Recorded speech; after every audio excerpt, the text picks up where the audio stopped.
Typing the Indian Rupee symbol is very easy once you know the right keyboard shortcut. In this tutorial, I will show you multiple methods to type the INR symbol on keyboard. In the first method, type 20B9 and press the Alt XR together.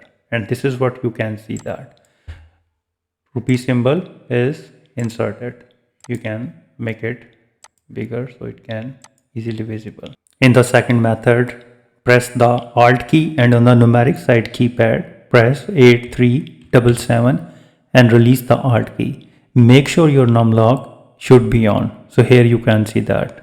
Moreover, if you are using INR symbol frequently, then copy it, go to the file and go to the option and go to the proofing and click on the auto correct option, and here in the replace box type the INR symbol, and with plain text you need to assign a key. For example, I'm putting backslash and click OK, add and OK, add, click OK.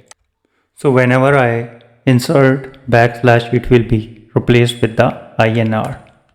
Here you can see that. So this way you can easily INR symbol from keyboard. If you think this video is helpful, please support my channel. Thanks for watching.